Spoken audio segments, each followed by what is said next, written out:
Shalom saudara dan saudari sekalian, bertemu lagi kita dalam program Rhapsody of Reality TNI Malaysia. Pada hari ini saya akan membawa saudara dan saudari untuk merenung firman Tuhan yang bertajuk Tiket untuk Pergi ke Seluruh Dunia. Mari kita lihat di Matius 28 ayat 19. Oleh kerana itu, pergilah, jadikanlah semua bangsa muridku dan baptislah mereka dalam nama Bapa dan Anak dan Roh Kudus. Tuhan Yesus tidak pernah memberi perintah yang biasa-biasa. Semua perintahnya datang dengan kuasa untuk melaksanakannya. Jadi, kamu tidak perlu risau sama ada kamu mempunyai kemampuan untuk melaksanakan perintahnya. Kemampuan itu datang bersama dengan perintah. Fikirkanlah tentang murid-muridnya. Pada mulanya, mereka tidak dibenarkan untuk pergi ke Samaria. Tetapi kemudian Yesus mengarahkan mereka, pergilah, jadikanlah semua bangsa muridku. Perkara ini sepatutnya membuatkan kamu berasa teruja.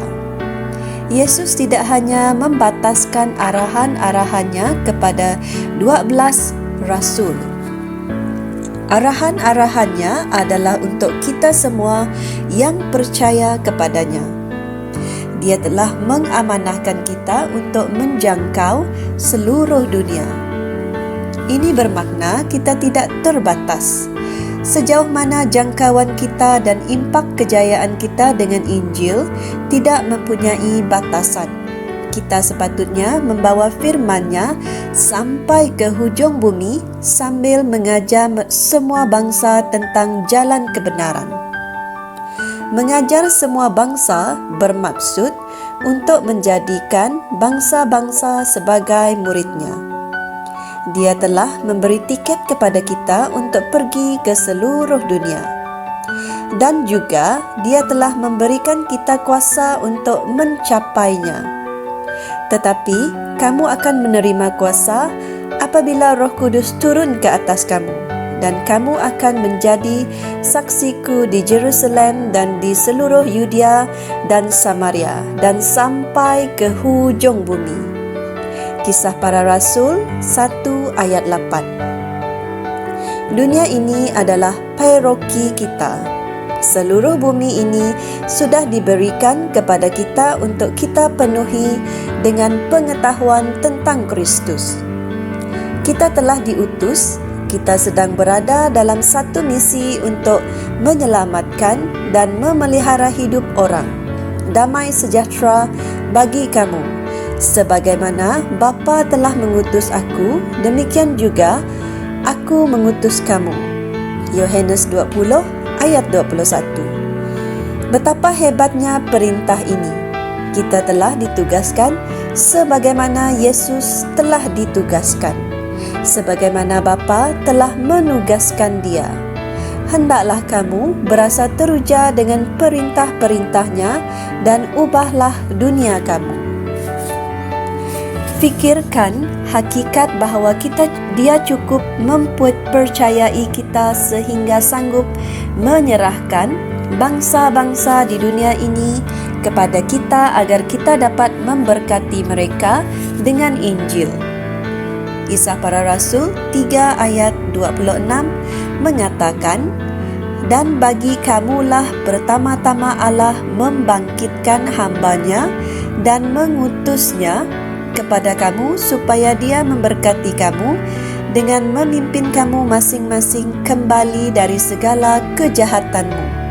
Dalam Matius 24 ayat 14, Dia berfirman, dan Injil kerajaan ini akan diberitakan di seluruh dunia menjadi kesaksian bagi semua bangsa. Sesudah itu barulah tiba kesudahannya. Matius 24 ayat 14. Dia bergantung kepada kita untuk melaksanakannya, untuk memberitahu seluruh dunia mengenai kuasa penyelamatannya. Hendaklah kita mengambil serius tentang perkara ini dan menyelamatkan jiwa orang setiap hari. Baiklah saudara dan saudari sekalian, marilah bersama dengan saya untuk membuat pengakuan. Aku diperkuatkan dengan kekuatan Roh Tuhan dalam manusia batiniahku untuk mencapai orang yang belum terjangkau dengan penuh keberanian dan membuatkan mereka mengetahui rahsia-rahsia tentang kerajaan.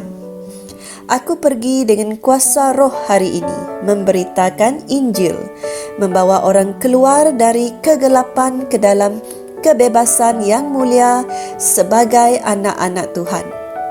Ketika rahmat keselamatan dicurahkan ke bumi, ada satu tuaian jiwa yang besar berlaku. Dalam nama Yesus, amen.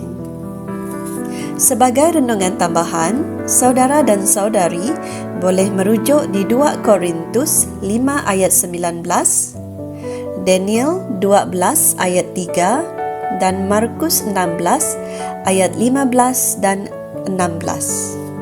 Sampai berjumpa lagi, Tuhan memberkati. Kami percaya saudara-saudari semua telah diberkati dengan perkongsian firman dari Rhapsody Reality. Bagi sesiapa yang ingin menjadikan Yesus Kristus sebagai Tuhan dalam kehidupanmu, kamu boleh mengucapkan doa ini bersama dengan saya. Ya Tuhan Allah, aku mempercayai Yesus Kristus, Anak Allah yang hidup dengan sepenuh hatiku.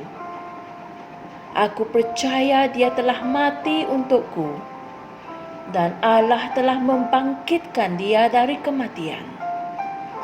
Aku percaya Dia hidup hari ini.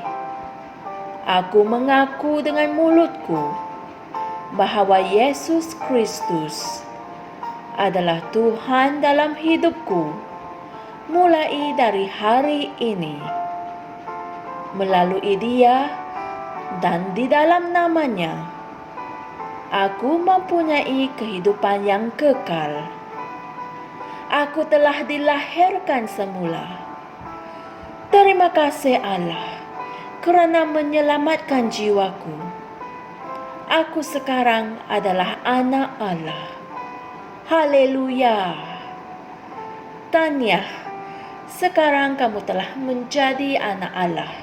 Untuk apa-apa sebarang pertanyaan atau untuk mendapatkan lebih banyak maklumat mengenai bagaimana untuk bertumbuh sebagai seorang Kristian, anda semua boleh hantar mesej di akaun Facebook kami atau email kami di tni.msia@gmail.com.